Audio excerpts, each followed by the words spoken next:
स्पर्धा परीक्षेच्या तयारीसाठी महाराष्ट्रातील सर्वोत्तम online platform Gyandeep academy Pune. महाराष्ट्रातील सर्वोत्कृष्ट शिक्षकांचे व्हिडिओ लेक्चर्स, PDF स्वरूपात नोट्स व प्रश्नपत्रिका उपलब्ध, तेही अगदी माफक फीसमध्ये. बॅच जॉईन करण्यासाठी आजच गुगल प्ले स्टोअरवरून ज्ञानदीप अकॅडमीचे ॲप डाउनलोड करा. अधिक माहितीसाठी संपर्क करा 95 11 28 04 65. Good evening all of you. तुमच्या सगळ्यांचं ज्ञानदीप अकॅडमीच्या या ब्रेन टीजर सिरीज मध्ये पुन्हा एकदा सहर्ष स्वागत. तर आजचा आपला ब्रेन टीजर आहे 19 नंबरचा आणि आजचा आपला ब्रेन टीजर पॉलिटी या विषयाचा आहे. तर मित्रहो, आजच्या आपल्या ब्रेन टीजर मध्ये आपण DPSP आणि फंडामेंटल ड्युटीज बद्दल डिस्कस करणार आहोत. मग या गोष्टीसाठी जे काही आपले फॅक्च्युअल डेटा आहे किंवा जी काही आपली कन्सेप्च्युअल माहिती आहे ती येथे आपण व्यवस्थित कव्हर करण्याचा प्रयत्न करू.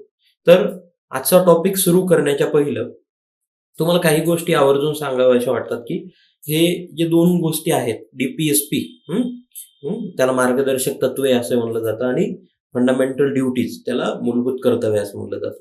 तर ह्या दोन्हीवरती आजपर्यंत राज्यसेवेच्या प्रिलिम्सला टोटल 5 प्रश्न आलेले आहेत. त्याचं जर आपल्याला डिवायडेशन करायचं असेल तर DPSP ला आतापर्यंत राज्यसेवेच्या प्रिलिम्स मध्ये 3 वेळेस प्रश्न विचारलेत, म्हणजे 3 प्रश्न DPSP वरती आलेले आहेत.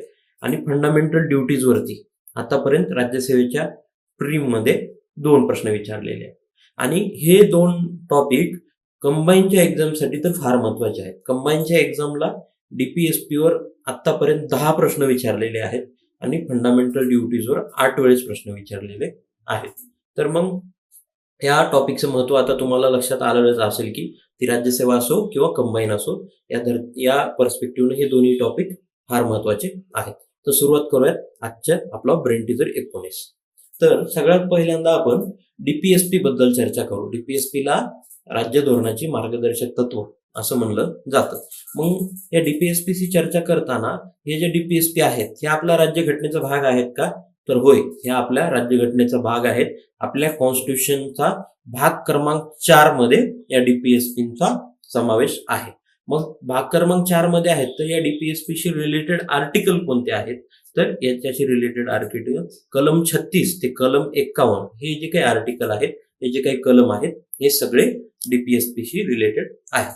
आता नेमकं हे राज्य धोरणाची मार्गदर्शक तत्वे म्हणजे काय हे सांगायचं झालं तर व्यक्तीचं कल्याण आणि राष्ट्राची प्रगती होण्यासाठी सरकारनं कल्याणकारी योजना आणि धोरणं आखण्यासाठी घटनाकर्त्यांनी त्याच्यासाठी काही या घटना आखण्यासाठी घटनाकर्त्यांनी या राज्य धोरणांची मार्गदर्शक तत्वांची घटनेत समावेश केलेला आहे.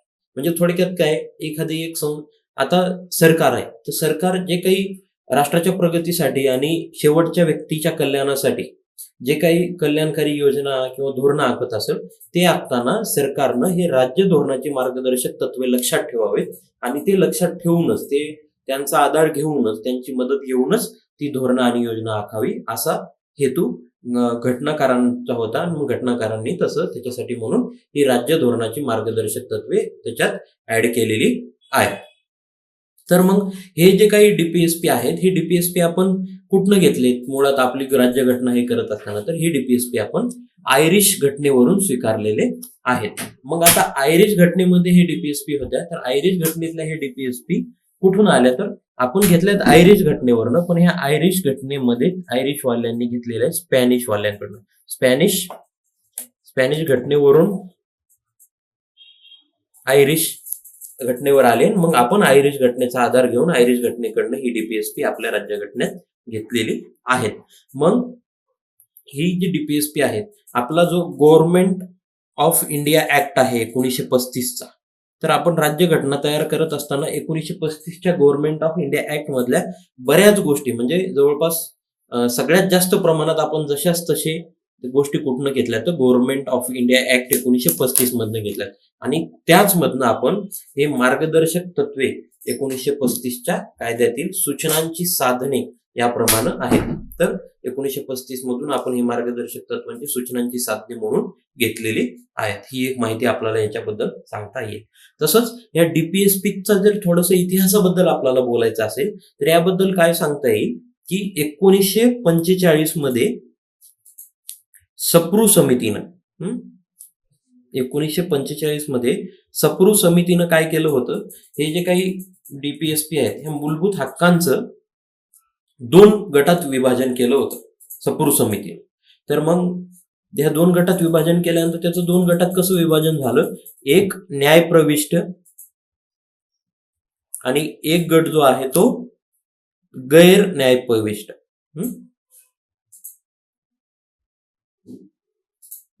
या 2 गटात त्यांनी सप्रू समितीनं 1945 मध्ये याचं विभाजन केलं होतं. मग त्याप्रमाणेच नंतर काय केलं, सर बी एन राव ह्यानं काय केलं, याच्या सल्ल्यानं आपण हे जे गैर न्यायप्रविष्ट भाग आहे, हा गैर न्यायप्रविष्ट भागात जे काही डीपीएसपी येतात, हा गैर न्यायप्रविष्ट भाग आपण भाग 4 मध्ये आपल्या राज्यघटनेच्या मार्गदर्शक तत्वे म्हणून घेतलेला आहे. तर हे लक्षात ठेवा, ह्या 2 गोष्टी सप्रू समिती आणि बी एन रावांच्या सल्ल्यानं आपण गैर न्यायप्रविष्ट ज्या गोष्टी होत्या त्या भाग 4 मध्ये मार्गदर्शक तत्वे म्हणून घेतलेल्या आहेत. तर नेक्स्ट, आता मग हे जे काही डीपीएसपी आहेत याच्यावरून, या डीपीएसपी वरनं आपल्याला काय साधता येतं, ही डीपीएसपी कशासाठी घेतलेले आहेत, तर ह्या डीपीएसपी द्वारे आपण आर्थिक, सामाजिक, लोकशाही प्रस्थापित करता येईल, ह्याच उद्देशानं आपण ह्या डीपीएसपीज घेतलेल्या आहेत. त्याचा आणखी उद्देश काय सांगता येतील, की आपल्या प्रास्ताविकेमध्ये म्हणजे आपल्या प्रिएम्बलमध्ये जे न्याय, स्वातंत्र्य, समता आणि बंधुता आहे त्या या सगळ्यांचं उदात्त आदर्श साध्य करण्यासाठी म्हणून आपण डीपीएसपी स्वीकारल्यात, हाही त्याचा एक महत्वाचा उद्देश आपल्याला सांगता येईल. आणि आपल्या परीक्षेच्या दृष्टीनं फार महत्वाची गोष्ट कोणती म्हणली तर ह्या ज्या डीपीएसपीज असतात हे न्याय प्रविष्ट नाहीत, म्हणजे ह्या नॉन जस्टिसिएबल आहेत.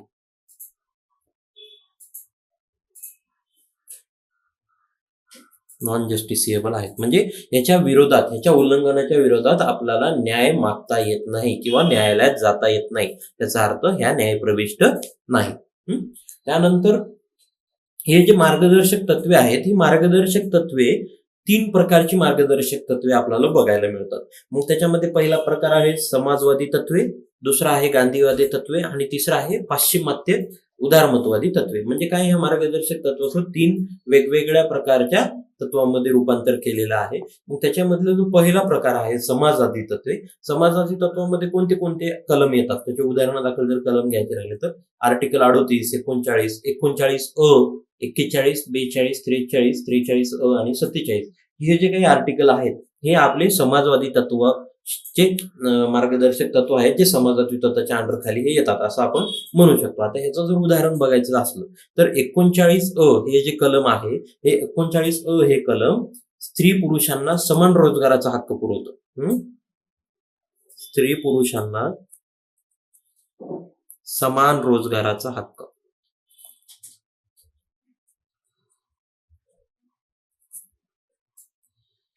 हे आपल्याला त्याचं एक उदाहरण आपल्याला समाजवादी तत्वाचं म्हणून सांगता येईल. त्यानंतर जो ह्याच्यातला दुसरा प्रकार आहे गांधीवादी तत्वे जे काही आहे त्याच्यातले, त्याचे जर उदाहरण बघायचे राहिले तर आर्टिकल 40, 43, 43 ब, 46, 47 आणि 48 हे आपल्याला गांधीवादी तत्वे म्हणून चर्चा करता येतील. आता ह्याच्यामधलं आर्टिकल 40 जर आपण बघितलं तर आर्टिकल 40 काय आहे, ते ग्रामपंचायतीचं संघटन आहे. आता गांधीजींचा जास्त भर खेडेगावांकडे होता आणि त्यांचं म्हणणं होतं की खेडेगावांना सक्षम करा, खेडेगावाकडे चला, खेडेगावांचा विकास करा.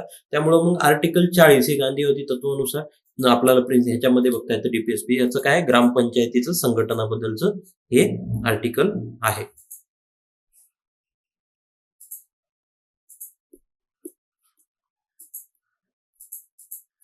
यानंतर आणखी उदाहरण दाखल बघायचं म्हणलं तर आर्टिकल 48 जे आहे ते काय सांगतं की गायी आणि इतर जे जनावर आहेत त्यांच्या कतलीस मनाई आहे, हे आर्टिकल 48 आपल्याला त्याच्याबद्दल सांगतं. त्यानंतर तिसरा जो आणखी याच्यातला हे आहे या डीपीएसपीचा वेगवेगळ्या प्रकारातला तो पाश्चिमात्य उदारमतवादी तत्वे. मग हे पाश्चिमात्य उदारमतवादी तत्वामध्ये ह्याचे उदाहरण काय सांगता येतील, आर्टिकल 44, 45, 48, 48 अ, 50 आणि 51 हे आपल्याला त्याची उदाहरणं म्हणून घेता येईल. आता हे जे पाश्चिमात्य उदारमतवादी तत्व आहे त्याला बौद्धिक तत्व असंही म्हणलं जातं. मग ह्याचं जर आता आर्टिकल 44 आपण घेतलं तर आर्टिकल 44 काय सांगतं, समान नागरी कायदा, बरोबर, समान नागरी कायदा हे आर्टिकल 44 आपल्याला सांगतं समान नागरी कायद्याबद्दल. त्यानंतर आर्टिकल 48 काय सांगतं की कृषी आणि पशुसंवर्धन याचं आधुनिक आणि शास्त्रीय पद्धतीनं संघटन करा हे आर्टिकल 48 सांगतं. ते आपल्याला उदाहरणादाखल हे आर्टिकल डिस्कस करता येते. आता हे जे काही हे होते आपले डीपीएसपी होते, ह्या डीपीएसपीला वेगवेगळ्या डीपीएसपी बद्दल वेगवेगळ्या त्या वेळेसच्या एक्सपर्टीजनं या डीपीएसपी बद्दलचं महत्व अधोरेखित करताना काही गोष्टी सांगितलेल्या आहेत. तर एन सिंघवी साहेब जे होते यांनी डीपीएसपी बद्दल काय सांगितलंय, मार्गदर्शक तत्व म्हणजे घटनेला जीवन प्रदान करणाऱ्या तरतुदी आहेत असं एन सिंघवी यांनी डीपीएसपीचं महत्व अधोरेखित करताना हे सांगितलंय. तसंच MC छागला जे आहेत यांनी काय सांगितलं की हे जे काही मार्गदर्शक तत्व आहेत हे पूर्णतः अंमलात आणल्यास देश पृथ्वीवरील स्वर्ग बनेल असं त्यांना वाटतं. म्हणजे हे तत्व एवढे चांगले आहेत की ह्या तत्वांची जर आपण पूर्णतः अंमलबजावणी योग्य प्रकारे केली तर आपल्या पृथ्वीवर सगळ्याच गोष्टी अगदी व्यवस्थित होतील. म्हणजे थोडक्यात त्यांना सांगायचं होतं की पृथ्वीवरील स्वर्ग बनेल याचा अर्थ पृथ्वीवरील सगळ्यांसाठी अगदी शेवटच्या टोकाच्या लोकांपर्यंत सर्व लोकांसाठी पृथ्वी ही अशी पृथ्वीवर सगळ्या गोष्टी असल्या व्यवस्थित होतील असं MC छागला यांचं डीपीएसपी बद्दलचं महत्व होतं. BN राव जे होते यांनी डीपीएसपी बद्दल त्याचं महत्व अधोरेखित करताना सांगितलं हे जे तत्व आहेत हे राज्य संस्थेसाठी किमान शैक्षणिक मूल्य आहेत. म्हणजे राज्य संस्था ज्या आहेत, ज्या राज्य चालवतात, जे सरकार आहे त्यांना सरकार चालवताना किमान शैक्षणिक मूल्य म्हणून ही तत्व कामाला येतील असं त्यांनी सांगितलं होतं. त्यानंतर आपल्याला आणखी याच्याबद्दल काय सांगता येईल की हे जे काही डीपीएसपी आहेत हे तत्व न्यायालय जे आहे ते न्यायालयाकरता उपयुक्त दीपस्तंभ म्हणून कार्य करतात हेही सांगता येते. परत हे तत्व आपल्या प्रिएम्बल मध्ये तत्व जे आहे त्याचं विस्तारीकरण करतात हेही सांगता येईल. आणि हे तत्व सरकारचं जे कामकाज असतं त्या कामकाजाचं परीक्षण करतात हे पण आपल्याला याचं उदाहरण याचं महत्व समजून देण्यासाठी सांगता येईल. यानंतर आहे राजधोरणाच्या मार्गदर्शक तत्वांची वैशिष्ट्ये खालीलप्रमाणे आहेत. म्हणजे थोडक्यात काय डीपीएसपीची वैशिष्ट्ये काय आहेत असं त्यांनी विचारलंय. तर त्याच्यात काय सांगता येईल आपल्याला की देशामध्ये सामाजिक आणि आर्थिक लोकशाही प्रस्थापित करणे हे मार्गदर्शक तत्वांचं अंतिम ध्येय आहे. आपण मागच्या स्लाइडमध्ये ते डिस्कस केले की सामाजिक आणि आर्थिक लोकशाही प्रस्थापित करण्यासाठी या डीपीएसपीचा भरपूर मोठा वाटा आहे. त्यानंतर डीपीएसपी जे आहेत ते न्यायप्रविष्ट नाहीत, आपण बघितलं हे नॉन जस्टिसिएबल नाहीत, ते मागे आपण डिस्कस केलं. त्यानंतर मार्गदर्शक तत्वांचे स्वरूप सकारात्मक आहे, म्हणजे हे पॉझिटिव्ह नेचरचे आहेत. याच्यात निगेटिव्ह नेचरचं काहीच नाहीये, सगळं काही सकारात्मक आहे. तर हे त्याचं महत्वाचं वैशिष्ट्य आहे. आणि सगळ्यात महत्वाचं परीक्षेच्या दृष्टीनं मार्गदर्शक तत्वे सामूहिक विकासासाठी अत्यावश्यक आहेत. म्हणजे डीपीएसपीज ह्या कशाबद्दल बोलतात, डीपीएसपी ह्या कलेक्टिव्हिस्टिक नेचरच्या आहेत. कलेक्टिव्हिस्टिक नेचरच्या आहेत म्हणजे ते एका दोघांसाठी नाही तर अख्ख्या समूहासाठी, म्हणजे समाजातल्या सगळ्याच समूहासाठी ते विकासासाठी अत्यावश्यक आहेत. हे त्याचं एक महत्वाचं वैशिष्ट्य आपल्याला सांगता येईल.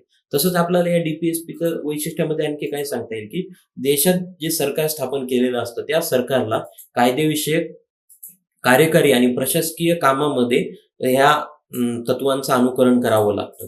तसेच या डीपीएसपीच्या उल्लंघनाविरोधात आपल्याला न्याय मागता येत नाही, दाद मागता येत नाही, म्हणून हे न्यायप्रविष्ट नाहीत हे सांगता येईल.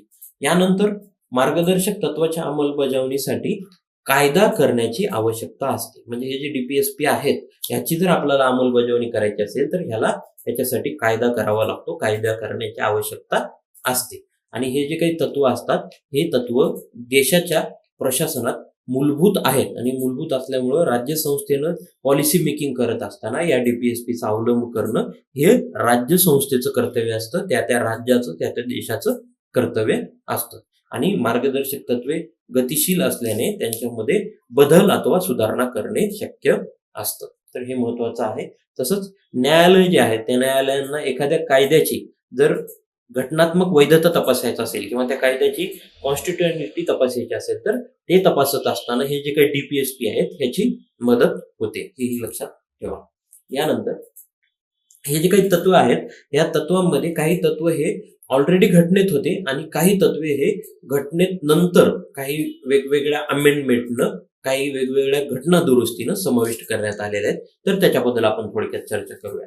तर सगळ्यात पहिल्यांदा ह्या घटनेमध्ये जे काही सुरुवातीला आपल्या राज्यघटनेमध्ये तत्व होते, ह्या तत्व सोडून जे वेळोवेळी वेगवेगळ्या घटना दुरुस्तीनं आलेत, त्याच्यामधली पहिली घटना दुरुस्ती आहे 42वी घटना दुरुस्ती 1976ला केली गेली. आणि ह्या 42व्या घटना दुरुस्तीनं जे काही आपण मार्गदर्शक तत्व ऍड केलेले आहेत राज्यघटनेत, ते कोणते आहेत? तर त्याचे पहिलं आहे कलम 39 मध्ये एफ नावाचं हे उपकलम आपण तिथं टाकलेलं आहे. तर हे काय आहे कलम? तर हे कलम काय सांगतं की बालकांना निरामय पद्धतीनं आणि मुक्त व प्रतिष्ठापूर्ण वातावरणात आपला विकास करण्याची संधी व सुविधा दिल्या जाव्यात आणि बालक व युवक यांना शोषणापासून आणि नैतिक व भौतिक उपेक्षापासून संरक्षण दिले जावे. हे जे आहे हे आपण आर्टिकल 39 मध्ये एफ हे उपकलम टाकलेलं आहे 42व्या घटना दुरुस्तीनं 1976 मध्ये. तर याच्यामध्ये आणखी 39 ए हे पण आपण ह्याच्यात ऍड केलं. 39 ए काय सांग, ह्याच्यानंतर जर आपल्याला पुढे बघायचं असेल तर याच्यामध्ये आपल्याला आहे कलम 39 ए हे पण आपण 42व्या घटना दुरुस्तीनं ऍड केलंय. कलम 43 ए पण केलंय आणि कलम 48 ए पण केलंय. तर सगळ्यात पहिल्यांदा आपण कलम 39 ए बद्दल चर्चा करू. कलम 39 ए आपण ऍड केलं ते काय सांगतं की समान न्याय व कायदेविषयक मोफत सहाय्य. हे कलम 39 ए हे आर्टिकल आपल्या कॉन्स्टिट्यूशनची अमेंडमेंट 42व्या अमेंडमेंटनं ऍड केलेलं आहे. मग 39 ए आणखी काय सांगतं की स्त्री आणि पुरुष नागरिकांना रोजगाराचा समान हक्क दिला जावा. हे पण 39 ए सांगतं. त्यानंतर कलम 43 ए काय म्हणतं की उद्योगधंद्याच्या व्यवस्थापनामध्ये कामगारांचा सहभाग असावा. हे आपल्याला 43 ए अंतर्गत बघायला मिळतं.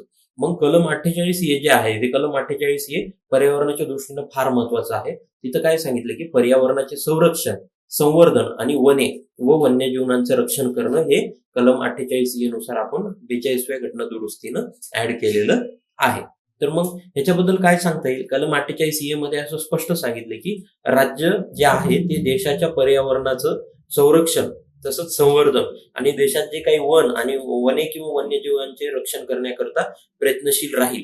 राज्य ह्याचा अर्थ इथं देश म्हणजे मोठ्या व्यापक अर्थानं राज्य हा शब्द वापरलाय. राज्यामध्ये एखादी राज्य नसून ते देशाबद्दल बोलतायत, हे लक्षात ठेवा. तर हे आपल्या जवळच्या 3-4 गोष्टी ज्या आहेत हे सबसेक्शन किंवा सब कलम हे आपण या 42व्या घटना दुरुस्तीनं राज्यघटनेमध्ये नंतर मार्गदर्शक तत्वात ऍड केलेले आहेत.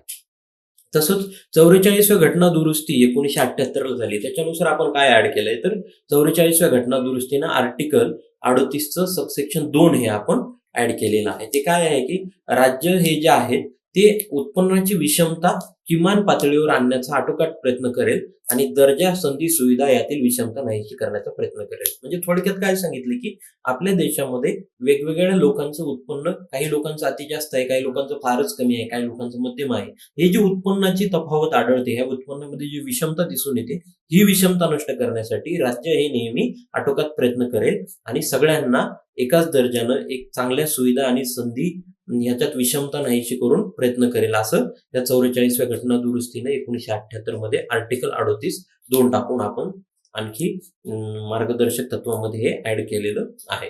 तसंच 86व्या घटना दुरुस्ती होती 2002 साली आपण केली. त्याच्यामध्ये आपण आर्टिकल 45 ऍड केलंय या मार्गदर्शक तत्वामध्ये. ते काय सांगतं तर हे फार महत्वाचं आहे परीक्षेच्या दृष्टीनं. 6 वर्षाखालील बालकांचे संगोपन आणि शिक्षणाची तरतूद याच्याबद्दलच्या ज्या गोष्टी आहेत ह्या आपण आर्टिकल 45 मध्ये आपण या तत्वामध्ये ऍड केलेल्या आहेत. तर यानंतर मग ही जी 86वी घटना दुरुस्ती होती, या घटना दुरुस्तीनं आपण कलम 21 ए हे ऍड केलेलं आहे. कलम 21 ए मध्ये काय आहे तर प्राथमिक शिक्षण जे असतं ते प्राथमिक शिक्षण आपण मूलभूत हक्क बनवलेला आहे. तर हे एमसीक्यू साठी इम्पॉर्टंट आहे, तर हे कायम लक्षात ठेवा. हा वाक्य की घटना दुरुस्तीमध्ये आपण 21 अ ऍड केलं आणि 21 अ काय केलं तर 21 अ नुसार आपण प्राथमिक शिक्षण हा मूलभूत हक्क बनवलेला आहे. मग आता हे झाले राज्यघटनेत आपण राज्यघटनेत नंतर ऍड केलेले हे आपले डीपीएसपीज होते. आता जो आपला 4 नंबरचा भाग आहे त्याच्या बाहेरील काही मार्गदर्शक तत्व आहेत. म्हणजे 4 नंबर मध्ये तर काही मार्गदर्शक तत्व आहेत, पण त्याच्या बाहेर पण काही मार्गदर्शक तत्व आहेत. तर ते कोणते आहेत तर कलम 335 नुसार सेवा व पदे यावर अनुसूचित जाती आणि अनुसूचित जमाती म्हणजे शेड्यूल्ड कास्ट आणि शेड्यूल्ड ट्राईब यांच्यासाठी जे काही हक्क आहेत सेवा आणि पदे यांच्या संदर्भातले, त्याच्या संदर्भात हे कलम 325 हे भाग 4च्या बाहेरचं मार्गदर्शक तत्व म्हणून ओळखलं जातं. तर हे जे काही कलम आहे आपलं 335, तर मग 335 कलम हे कोणत्या भागामध्ये, आता हे तर 4 नंबर भागात येत नाही, तर मग हे कोणत्या भागामध्ये येतं, तर हे भाग XI ह्या भागामध्ये या कलमाचा उल्लेख होतो. तर हे लक्षात ठेवा. हे 4 मध्ये येत नाही, इथं कन्फ्युजन नको, परीक्षेमध्ये इथं कन्फ्युजन होण्याचा प्रश्न असतो. तर 4च्या बाहेरचे मार्गदर्शक तत्वे आपण बघतोय आणि त्यामध्ये आर्टिकल 335 येतो. त्यानंतर कलम 350 काय सांगतं की प्राथमिक स्तरावर मातृभाषेतून शिक्षणाच्या सोयी दिल्या गेल्या पाहिजेत, हे कलम 335 सांगतं. तसंच आपण आणि कलम 351 काय सांगतं की हिंदी जी भाषा आहे त्या हिंदी भाषेच्या विकासासाठी मार्गदर्शक तत्वे ह्या 351 मध्ये दिलेले आहेत. तर हे जे आहेत हे आपले मार्गदर्शक तत्वे कशाच्या बाहेरचे आहेत, तर हे मार्गदर्शक तत्वे आपल्या 4 नंबरच्या भागाच्या बाहेरचे आहेत. तर ह्याच्यात आपल्याला काय सांगता येईल, 350 जे आहे हे 350 भाग याच्यामध्ये हा भाग येतो. तर ह्याच्यात काय सांगितलं की प्रत्येक राज्यामधले जे स्थानिक प्राधिकारी आहेत किंवा तिथं राज्य संस्था तिथले आहेत ते काय करतील, तर जे भाषिक अल्पसंख्याक समाजातले मुलं आहेत त्यांना त्यांच्या स्वतःच्या मातृभाषेतून शिक्षणाच्या पर्याप्त सोयी उपलब्ध करून देण्यासाठी ते प्रयत्नशील असतील, असं ह्या 350 मधून सांगितलेलं आहे. आणि 351 मध्ये तर त्यांनी स्पष्ट सांगितले की हिंदीचा विकास करणं हे त्या संघराज्याचं कर्तव्य असेल, असं त्यांनी 351 सांगितलेलं आहे. त्यानंतर मित्र आता दुसरा कन्सेप्ट आहे आजच्या टॉपिकचा, तो आहे मूलभूत कर्तव्य, त्याला आपण फंडामेंटल ड्युटीज असं म्हणतो. तर ह्याच्याबद्दलची सगळ्यात महत्वाची गोष्ट काय सांगता येईल की फंडामेंटल ड्युटीज ह्या मूळ घटनेमध्ये यांचा उल्लेख नव्हता. हे महत्वाचं आहे, मूळ घटनेत यांचा समावेश नव्हता फंडामेंटल ड्युटीजचा. मग मूळ घटनेत त्यांचा समावेश नव्हता, हे कधी ऍड करण्यात आल्या, तर स्वर्ण सिंग हे जे होते यांच्या समितीच्या शिफारसीवरून 1976च्या 42वी जी घटना दुरुस्ती आहे, या घटना दुरुस्तीनं आपण 10 मूलभूत कर्तव्य म्हणजे 10 फंडामेंटल ड्युटीज भाग 4A मध्ये ऍड केल्या आणि त्याच्यामध्ये एकच कलम आहे या फंडामेंटल ड्युटीज बद्दलचं, कलम 51A मध्ये समाविष्ट केले. हे जे काय भाग 4A मध्ये कलम 51A टाकलं, ह्याच्यामध्ये हे 10 फंडामेंटल ड्युटीज ऍड केल्या. कोणाच्या रिकमेंडेशन, तर स्वर्ण सिंग यांच्या रिकमेंडेशन. मग नंतर काय झालं की पुढे 2002 मध्ये आपण जी 86वी घटना दुरुस्ती केली, त्याच्यानुसार आपण एक आणखी कलम एक कर्तव्य ऍड केलं ह्या 10 कर्तव्यामध्ये. आता टोटल 11 कर्तव्य आपले फंडामेंटल ड्युटीज म्हणून तिथं कार्यरत आहेत. तर मग ह्याच्याबद्दल आणखी काय सांगता येईल आपल्याला की USA असेल, कॅनडा असेल, फ्रान्स असेल, जर्मनी असेल, ऑस्ट्रेलिया असेल, ह्या सगळ्या प्रमुख देशांमध्ये ह्या देशांच्या घटनांमध्ये मूलभूत कर्तव्य कुठे पण आढळत नाहीत. तर हे आपल्याला त्याच्याबद्दल एक सांगता येईल. आणि महत्वाचं काय सांगता येईल की समाजवादी जे देश आहेत, समाजवादी देशांनी नागरिकांच्या मूलभूत हक्क आणि कर्तव्यांना सारखेच महत्व प्रदान करण्यात आलेलं आहे. म्हणजे त्यांनी नागरिकांचे मूलभूत हक्क आणि मूलभूत कर्तव्य जे आहेत त्यांना एका समान लेवलमध्येच ठेवलेलं आहे, समाजवादी जेवढे देश आहेत तेवढे. तर मग हे भारतानं काय केलं, हे मूलभूत कर्तव्य जे आहेत फंडामेंटल ड्युटीज हे सोव्हिएत रशियाच्या घटनेवरून आपण घेतलेली आहेत. तर एमसीक्यू साठी हे लक्षात ठेवा, आपण सोव्हिएत रशियाकडनं हे घेतलेलं आहे. आणि हे जे फंडामेंटल ड्युटीज आहेत हे फक्त आपल्या भारतीय नागरिकांनाच लागू होतात. तर हे लक्षात ठेवा, हे एमसीक्यूच्या दृष्टीनं फार महत्वाचं आहे. हे फक्त आपल्या भारतीय नागरिकांनाच लागू होतात, फॉरेनरला लागू होत नाहीत. आणि महत्वाची गोष्ट आणखी एमसीक्यूच्या दृष्टीनं की हे जे काही मूलभूत कर्तव्य आहेत हे न्यायप्रविष्ट नाहीत, म्हणजे हे पण नॉन जस्टिसिएबल आहेत. म्हणजे ह्याचं उल्लंघन झालं असं तुम्हाला जर वाटलं तर ह्याच्याबद्दल तुम्ही कोर्टात न्यायालयात दाद मागू शकत नाही, म्हणून यांना नॉन जस्टिसिएबल असं म्हणलं जातं. मग ह्या मूलभूत कर्तव्यांची यादी जर बघितली तर सगळ्यात पहिलं हे जे 11 काही मूलभूत कर्तव्य आहेत ते आपण एकदा रीड आउट करून घेऊयात. तर पहिलं मूलभूत कर्तव्य काय आहे की घटनेचं पालन करणं, तिचा आदर्श, तिच्या जे काही तिथं दिलेल्या जे काही संस्था आहेत, तसंच आपलं राष्ट्रध्वज आहे म्हणजे झेंडा आणि राष्ट्रगीत यांचा आदर करणं हे पहिलं आणि महत्वाचं आपलं मूलभूत कर्तव्य आहे. त्यामुळं दुसरं आहे काय आणखी, ज्यामुळे आपल्या राष्ट्रीय स्वातंत्र्य लढ्यास स्फूर्ती मिळाली त्या उदात्त आदर्शाची जोपासना करून त्यांचं अनुकरण करणं हे दुसरं आहे. त्यानंतर भारताचे सार्वभौम, एकता, एकात्मता उन्नत ठेवणं व त्यांचे संरक्षण करणं हे तिसरं मूलभूत कर्तव्य आहे. चौथा आहे देशाचे संरक्षण करणे व आवाहन केले जाईल तेव्हा राष्ट्रीय सेवा बजावणे, म्हणजे देशानं जेव्हा गरज वाटली त्यावेळेस जर देशानं आवाहन केलं तर त्यावेळेस आपल्याला राष्ट्रीय सेवेसाठी आपण तयार राहणं आणि राष्ट्रीय सेवा बजावणं हे एक त्याचं महत्वाचं कार्य आपलं सांगतं, त्या महत्वाचं एक आपली ड्युटी सांगता येईल फंडामेंटल ड्युटी. त्यानंतर धार्मिक, भाषिक व प्रादेशिक किंवा वर्गीय भेदाच्या पलीकडे जाऊन भारतातील सर्व जनतेमध्ये सामंजस्य व बंधुभाव वाढीस लावणे, स्त्रियांच्या प्रतिष्ठेला उणेपणा आणणाऱ्या प्रथांचा त्याग करणे. तर म्हणजे जाती भेदभाव हे सगळं, प्रादेशिक भेदभाव, भाषिक भेदभाव ह्याच्या पुढे जाऊन बंधुभाव कसा वाढेल याचा प्रयत्न करणं आणि स्त्रियांच्या प्रतिष्ठा कमी करणाऱ्या ज्या काही प्रथा आहेत ते कमी करणं ही एक महत्वाची आपली मूलभूत कर्तव्य म्हणून आपल्याला इथं बघता येईल. त्यानंतर आपल्या संमिश्र संस्कृतीच्या समृद्ध वारशाचे मूल जाणून त्याचं जतन करणं, तसंच जे आपले वन आहेत, नद्या आहेत, वन्यजीव सृष्टी आहे, नैसर्गिक पर्यावरण आहे याचं रक्षण करणं, त्यात सुधारणा करणं आणि प्राणी मात्राबद्दल दया बुद्धी बाळगणं हे आपल्याला महत्वाचं आपली कर्तव्य आहे. विज्ञाननिष्ठ दृष्टिकोन, मानवतावाद आणि शोकबुद्धी व सुधारणावाद यांचा विकास करणं, सार्वजनिक मालमत्तेचं रक्षण करणं व हिंसाचाराचा निग्रहपूर्वक त्याग करणं ही महत्वाचं एक आपल्याला आपलं मूलभूत कर्तव्य जाणता येईल. आणि राष्ट्र सतत उपक्रम व सिद्धी यांची चढती श्रेणी गाठत जाईल अशा प्रकारे व्यक्तिगत व सामुदायिक कार्याच्या सर्व क्षेत्रामध्ये उत्तमता संपादन करण्यासाठी झटणं हे महत्वाचं. आणि जे आपण 11वं ऍड केलंय 86व्या घटना दुरुस्तीनं 2002 सालच्या, तर ते काय आहे, जो जन्मदाता किंवा पालक असेल त्यानं आपल्या अपत्यास किंवा पाल्यास, म्हणजे आपल्या मुलास किंवा त्याच्या पाल्यास त्याच्या वयाच्या 6व्या वर्षापासून ते 14व्या वर्षापर्यंत शिक्षणाची संधी उपलब्ध करून देणं हे परीक्षेच्या दृष्टीनं फार इम्पॉर्टंट आहे. तर हे लक्षात ठेवा. तर हे जे 11 होते हे 11 आपले मूलभूत कर्तव्य होते. तर सॉरी आपले फंडामेंटल ड्युटीज होत्या ह्या. तर हे आपल्याला सांगता येतील. तर मग ह्याच्याबद्दल आणखी काय सांगता येईल की हे लोकशाहीमध्ये लोकांनी केवळ हक्कांचीच मागणी न करता करू नये तर कर्तव्याप्रती पण दक्ष असावं हे सांगितलं जातं ह्या फंडामेंटल ड्युटीज बद्दल. त्यानंतर आणखी महत्वाची गोष्ट आहे की या मूलभूत कर्तव्यांचे वैशिष्ट्य काय आहेत. तर मूलभूत कर्तव्यांचे वैशिष्ट्य जाणताना आपल्याला आणखी काय गोष्ट सांगता येईल की आणखी महत्वाची गोष्ट सांगता येईल की बाबा काही नैतिक कर्तव्य आहेत तर काही नागरी कर्तव्य आहेत ह्या मूलभूत कर्तव्य. आणि ह्याच्यामधले जे काही कर्तव्य आहेत ते भारतीय जीवन पद्धतीचा अविभाज्य घटक असल्यामुळे हे मूल्यांचं प्रतीक आहे, म्हणजे आपल्यासाठी हे मूल्य म्हणून काम करतात. तसंच या मूलभूत कर्तव्याबद्दल आणखी काय सांगता येईल आपलं ह्याच्याबद्दल, तर की संसद एखाद्या कायद्यानं हे फंडामेंटल ड्युटीज ज्या आहेत त्याची अंमलबजावणी करू शकते. हा अधिकार कोणाला आहे तर संसदेला आहे, पार्लमेंटला आहे.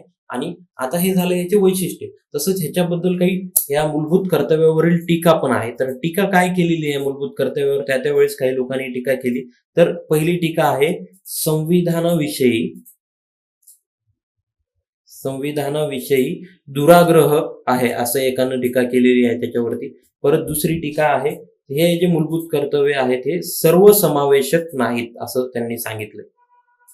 सर्वसमावेशक नाहीत हे पण त्याच्यावरची एक टीका म्हणून बघता येईल. आणि 3 नंबरची टीका आहे हे काही जे आपण फंडामेंटल ड्युटीज दिल्यात हे नागरिकांच्या गुलामीची सनद आहेत असंही सांगितलंय. म्हणजे नागरिकांना ह्याच नियमात राहा असं म्हणून गुलामीची सनद आहेत असंही त्याच्याबद्दल टीका केलेली आहे. तर हे 3 टीका आपल्याला त्याच्याबद्दलच्या बघता येतील.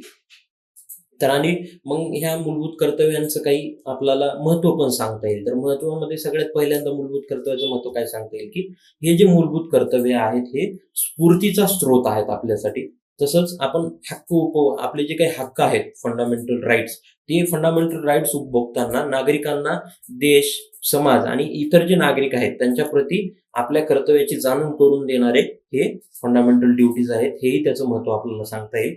आणि तसंच त्यावेळेसचे जे तत्कालीन पंतप्रधान होते इंदिरा गांधींनी हे आपले मूलभूत कर्तव्य समाविष्ट करण्याच्या प्रक्रियेचं समर्थन केलेलं होतं हे एक लक्षात ठेवा. आणि महत्वाची गोष्ट काय आहे की हे जे फंडामेंटल ड्युटीज आहेत ह्याच्या अंमलबजावणीसाठी केलेल्या कायद्यांची तरतूद जी आहे त्याच्या ओळखीसाठी आपल्याला 1999 मध्ये वर्मा समिती होती. तर ह्या वर्मा समिती ही एक वर्मा समिती लक्षात ठेवा. तर 1999 मध्ये ही वर्मा समिती होती. वर्मा समितीचं महत्व काय तर फंडामेंटल ड्युटीच्या अंमलबजावणीसाठी केलेल्या कायद्यांच्या तरतुदींची ओळख म्हणून या वर्मा समितीची ओळख आहे.